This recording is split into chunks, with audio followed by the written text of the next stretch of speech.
Participants of global financial system.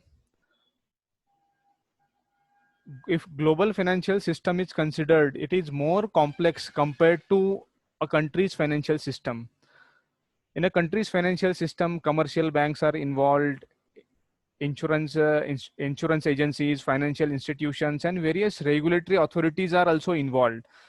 Uh, but when we consider global financial system, the complexities are more because of many institutions are involved, many nations are involved into that, different countries are involved, the culture is different. And because of all these things, the global financial system is more complex.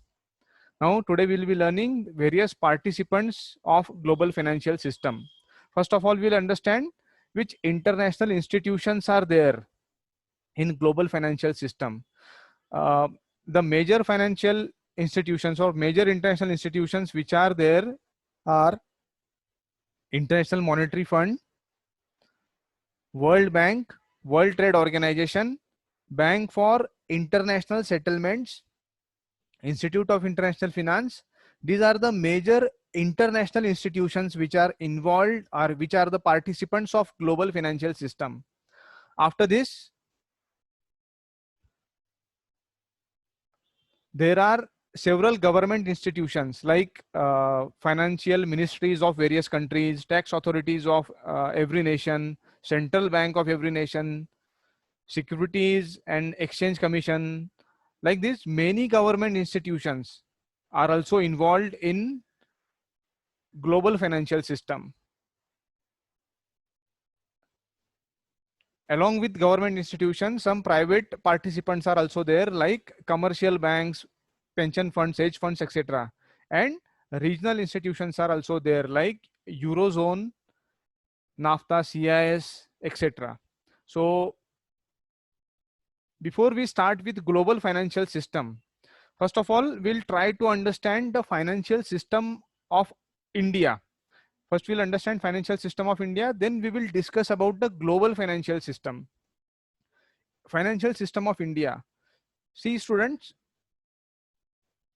in our day-to-day life, we frequently visit various financial institutions. We frequently visit on a daily basis, like commercial banks are there. आप में से almost सभी का bank में at least saving account तो होगा ही होगा, कुछ ना कुछ फिक्स डिपॉजिट आपके फैमिली मेंबर्स में से किसी की वहां पे होगी ही. जो बिजनेस से जुड़े लोग हैं उनके बिजनेस का करंट अकाउंट किसी न किसी बैंक में होगा ही. So in our day to day life we frequently visit commercial banks. Commercial banks के चाहे वो कोई भी ब्रांच हो, bank of Maharashtra, state bank of India जैसी नेशनलाइज्ड बैंक्स की ब्रांच हो, या एक्सिस बैंक, आईसीआईसीआई बैंक जैसी प्राइवेट बैंक्स की ब्रांच हो, we frequently visit the banks, right? So banking or banking segment or banks is a sector. It is part of financial system of India. Commercial banks, cooperative banks, banking sector is integrated part of Indian financial system. दूसरे दूसरे institutions की अगर हम बात करें जिनसे हमको काम पड़ता है, लेकिन बैंकिंग से those institutions are not banking institutions. जैसे कौन सी इंस्टीट्यूशंस है? जैसे कि insurance companies, life insurance corporation, LIC की पॉलिसी कोई ना कोई हम लोगों ने खरीदी ही होगी, राइट? और भी जनरल इंश्योरेंस, लाइफ इंश्योरेंस की बहुत सारी कंपनीज है जिनका हमको काम पड़ता है, जिन जिन जहां तक हमको जाना पड़ता है. भले ही बैंक्स के जैसा फ्रीक्वेंसी वहां जाने की कम होगी, एलआईसी के ऑफिस में आप हो सकता है साल में एक आध बार ही जाते होंगे, लेकिन एलआईसी के साथ कुछ ना कुछ तो काम हम लोगों को, या किसी न किसी इंश्योरेंस कंपनी के साथ कुछ ना कुछ तो काम हम लोगों को होता ही है. एक सेगमेंट जो हम लोगों ने देखा फाइनेंशियल सिस्टम का वो है बैंकिंग. दूसरा सेगमेंट जो हम लोगों ने अभी डिस्कस किया वो है insurance segment. And one more segment which is integral part of Indian financial system, that is stock market. That is stock market. Stock market, we all know Bombay Stock Exchange, Asia's oldest stock exchange. National Stock Exchange is again leading stock exchange of India.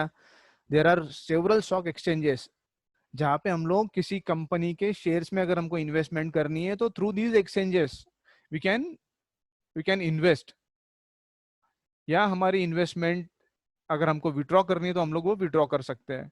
So a very good option for investment. Risk है लेकिन return भी उतना ही जिस sector में आपको मिलता है, that is known as stock market और स्टॉक एक्सचेंजेस। तो सी फ्रेंड्स, ये तीन मेजर फाइनेंशियल इंस्टीट्यूशंस है जिनका हमको ज्यादा काम पड़ता है as an individual, as a common citizen of India. Banking, insurance companies and stock market, सब ब्रोकर्स, इनका हमको फ्रीक्वेंटली काम पड़ता है। एंड ये तीनों जो चीजें, ये इंडिया की फाइनेंशियल सिस्टम का इंटीग्रेटेड पार्ट है। नाउ देखो, बैंकिंग सेक्टर की अगर बात की जाए तो there are various kinds of banks, nationalize banks, private banks, cooperative banks are also there. इन सारे बैंक्स को रेगुलेट करने के लिए, कोई गड़बड़ नहीं हो रही हो, या इंश्योर करने के लिए इंडिया में एक अथॉरिटी है। उस अथॉरिटी को हम लोग क्या बोलते हैं? Reserve bank of India. So reserve bank of India is responsible to provide guidelines to all the banks and to monitor the functioning of each and every bank। कहा कुछ गड़बड़ तो नहीं हो रही है, मॉनिटर करने का काम रिजर्व बैंक ऑफ इंडिया का है।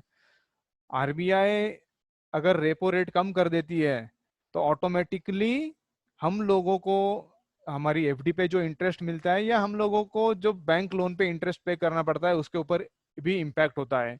So RBI is a central bank of RBI is a central bank in India, reserve bank of India, जो सारे बैंक्स को रेगुलेट करती है, सारे बैंक्स को चैनलाइज करती है। इंश्योरेंस सेगमेंट की अगर बात की जाए, इंश्योरेंस कंपनी को रेगुलेट करने के लिए IRDA is there, insurance regulatory and development authority, IRDA is there. Other than IRDA, stock market की अगर हम बात करें, स्टॉक एक्सचेंजेस की अगर बात करें, शेयर मार्केट की अगर बात करें, तो शेयर मार्केट को रेगुलेट करने के लिए सेबी का एस्टेब्लिशमेंट हुआ है, securities and exchange board of India.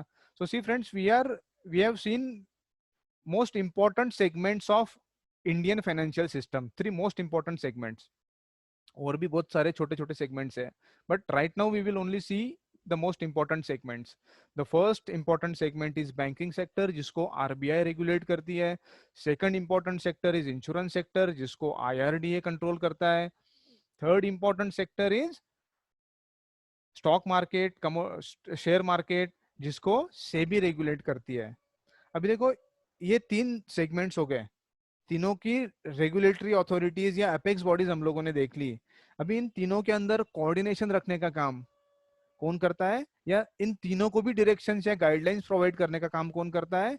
It is ministry of finance. So ministry of finance is apex body if financial system of India is considered. Right now Mrs. Nirmala Sitharaman is the finance minister, and Ministry of Finance is the apex body if Indian financial system is considered. RBI is there to regulate banking sector, IRDA is there to regulate insurance sector, and SEBI is there to regulate stock market. So this is a very short description of Indian financial system. देखो friends, Indian financial system हम लोगों को अभी समझ में आ गया है। Now it is time to understand global financial system. Global financial system की अगर बात की जाए, ओके, ग्लोबल फाइनेंशियल सिस्टम की अगर बात की जाए, तो जैसे इंडिया में सिस्टम है, वैसे हर कंट्री का अपना अपना सिस्टम है फाइनेंशियल सिस्टम, जिसमें सेंट्रल बैंक्स इन्वॉल्व होती है, मिनिस्ट्री ऑफ फाइनेंस है, टैक्स अथॉरिटीज है, राइट, एक्सचेंज कमीशन होते हैं, स्टॉक मार्केट से अपनी अलग अलग कंट्रीज के अपने अपने स्टॉक मार्केट से उनको रेगुलेट करने के लिए अपनी अलग एक अथॉरिटी है हर कंट्री की। तो अगर हम ग्लोबल फाइनेंशियल सिस्टम की बात करें तो ये सारी कंट्रीज का ये सारा सिस्टम उसमें आ जाता है। ये सारी कंट्रीज का सारा सिस्टम मतलब many government institutions, right. Government institutions के बाद में कुछ प्राइवेट पार्टिसिपेंट्स भी आते हैं, जैसे कि कमर्शियल बैंक्स है, कुछ फंड्स है, and कुछ regional institutions like Eurozone. So we'll begin, first of all we'll begin with the international institutions. See, ये बात आप लोगों को तो क्लियर हो गई होगी। If we call participants of global financial system, if we say if participants of global financial system, then there are four major institutions. First, international institutions. Second, government institutions. Third one, private participants. And fourth one, regional institutions like Eurozone, SARC, ASEAN. These regional institutions are also involved into this. So see friends, चार चीजें हैं, चार चार major participants है: international institutions, government institutions, private participants and regional institutions. अभी एक एक करके हम लोग स्टडी करते हैं। First of all, international institutions. कौन सी ऐसी इंटरनेशनल इंस्टीट्यूशंस है जो ग्लोबल फाइनेंशियल सिस्टम का पार्ट है? इंटरनेशनल इंस्टीट्यूशंस की अगर बात की जाए तो सबसे पहला नाम कोई आता है तो वो होता है, वो है international monetary fund. It is IMF। The international monetary fund is an organization that aims to promote global economic growth and financial stability. It encourages international trade and it tries to reduce the poverty. So that is International Monetary Fund, which was established as a result of Bretton Woods Conference after World War II. We all know, we all have learned in history, Bretton Woods Conference. So International Monetary Fund is nothing but the result of Bretton Woods Conference. Right now, we are very proud to say this. The chief economist of International Fund is of Indian origin and her name is Geeta Gopinath. She is chief economist of International Monetary Fund. If we focus on the activities, various activities which IMF is conducting, so the first and very important activity which IMF conducts is surveillance. IMF collects the economic data of its member nations. Analysis of these all this data is done by IMF, and the forecast, financial forecast or growth predictions, economic predictions are done by the experts of IMF. So this is the most important activity which is conducted by IMF, that is surveillance. It provides necessary information to member nation regarding economic growth. Second important activity or second important function which IMF conducts is capacity building. If you call capacity building, it is very important thing because strategic planning for a particular nation related to economic activities is being carried on by IMF.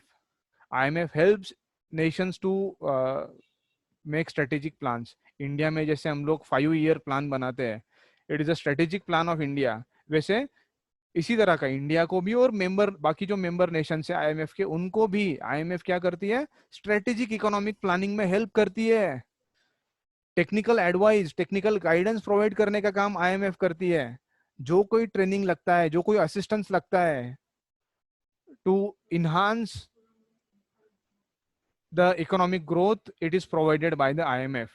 And third important function which IMF conducts is lending. It provides loan to member nations. Of course, the loan is conditional loan. किसी country को अगर जरूरत है पैसे की तो IMF is a great source for that. बहुत बार हम लोगों ने देखा है कि अभी तो कोविड-19 का सिचुएशन चल रहा है almost in every world. Flood situations होती है, कभी अर्थक्वेक होता है, तो ऐसी सिचुएशन में कंट्री को ज्यादा फंड की रिक्वायरमेंट होती है and IMF is there to lend money to member Nations.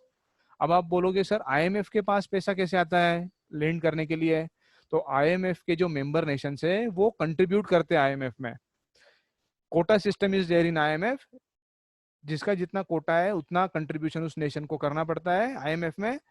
And according to your financial contribution, the voting right is provided to the member nation. So this is the most important international institution if global financial system is considered. Now if you move ahead, second most important international institution in global financial system is World Bank. The World Bank is an international organization dedicated to providing financial advice and research to developing nations.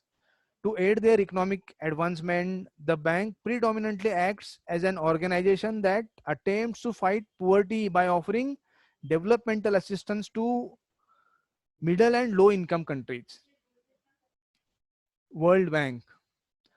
Currently, World Bank has stated two aims, which it aims to achieve these goals by 2030. And which are these goals? The first goal is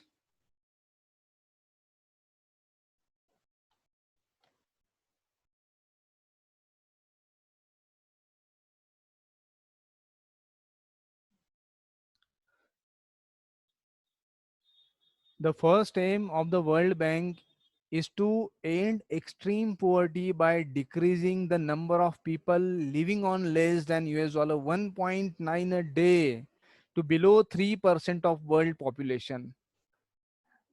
The first aim by 2030 World Bank aims to reduce the poverty. जो लोग the population which earns only up to US dollar 1.9 in a day. World Bank aims to reduce the proportion of this population by 3% by 2030.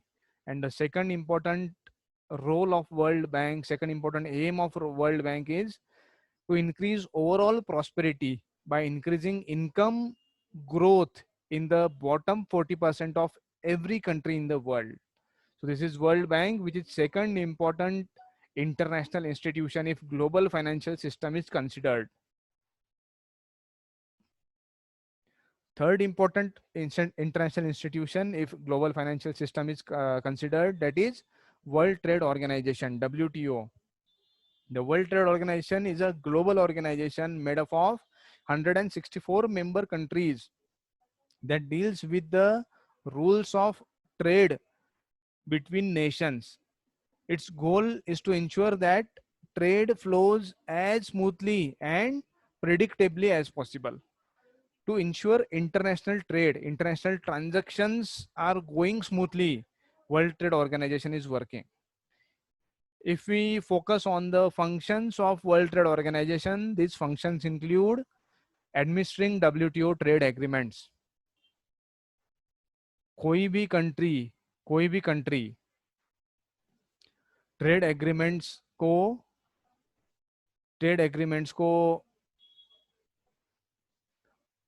Follow करेगी, ये ensure करने का काम world trade organisation का होता है. सी in today's scenario we all are saying that Chinese products के ऊपर बैन लगना चाहिए. अपील करते हैं अलग अलग ऑर्गेनाइजेशंस के लोग कि don't use Chinese products, right. जो लोग सेल कर रहे हैं उनसे आप चाइनीज प्रोडक्ट्स मत खरीदो, चाहे वो मोबाइल हो या और कोई मैन्युफैक्चर्ड चीजें हो जो चाइना में मैन्युफैक्चर्ड हुई है. Various organisations are appealing to us, don't purchase Chinese products. तो एक क्वेश्चन आता है, ऑब्वियस क्वेश्चन है कि गवर्नमेंट डायरेक्टली चाइना के प्रोडक्ट्स को बैन क्यों नहीं कर देती. गवर्नमेंट डायरेक्टली चाइना के प्रोडक्ट्स को बैन क्यों नहीं कर देती. अगर गवर्नमेंट ही बैन कर देगी तो ना चाइनीज प्रोडक्ट्स दुकान में मिलेगा और ना हम परचेस करेंगे. हम लोगों को अपील क्यों की जाती है, क्यों भाई आप मत परचेस करो, क्यों गवर्नमेंट डायरेक्टली बैन नहीं करती है. The reason being we are member of WTO, world trade organisation, and whatever trade agreements we have agreed to follow, we have to. Otherwise other member nation can complain about our nation in the WTO. हम लोग WTO के member है, इसलिए directly Chinese product के ऊपर government ban नहीं ला सकती है. So that is the important function of WTO, administering WTO trade agreements. Second important function is providing forum for trade negotiations. It is a forum, it is a platform where member nations can come together and negotiate trade agreements of future. It also helps in handling trade disputes. कोई दो countries के बीच में अगर झगड़ा चल रहा है, कोई डिस्प्यूट है किसी एक्ट को लेके या किसी इंपोर्ट ड्यूटी को लेके किसी प्रोडक्ट के ऊपर, so that dispute can be handled by WTO. Again monitoring of members trade policies, it also a function of World Trade Organization. So World Trade Organization, one of the most important international organization if global financial system is considered. So today we have seen three international institutions which are playing very important role if in a global financial system, and these three international institutions are International Monetary Fund, IMF, second is World Bank, and third one is World Trade Organization. Now it is time to revise the entire session within 3 minutes. Today the topic which we studied is participants of global financial system. Participants of global financial system. Global financial system की अगर बात की जाए तो कौन से participants है, कौन सी इंस्टीट्यूट उसमें आती है, ये हम लोगों ने आज डिस्कस किया. जिसमें we have seen that broadly there are 4 categories of institutions which are involved or which are participants of global financial system. These 4 categories are: first one, international institutions; second category, government institutions; third category, private participants; and fourth participant is uh, regional institutions. International institutions की अगर बात की जाए, सबसे पहली जो category है उसमें इंपॉर्टेंट इंस्टीट्यूशंस कौन सी होती है? IMF, world bank, world trade organisation. Government institutions की अगर बात की जाए तो उस कंट्री की सेंट्रल बैंक, स्टॉक मार्केट को रेगुलेट करने वाली अथॉरिटी, टैक्सेशन अथॉरिटी, ये सारी चीजें इंपॉर्टेंट होती है. प्राइवेट पार्टिसिपेंट्स की अगर बात की जाए तो commercial banks, several funds like pension fund are there. और अगर रीजनल इंस्टीट्यूशंस की बात की जाए तो जैसे eurozone, that is a regional institution, ASEAN, SAARC, these regional institutions are also participants of global financial system. So that is enough for today. In next lecture, we will study in detail the functions of all these institutions. Thank you very much for attending the lecture.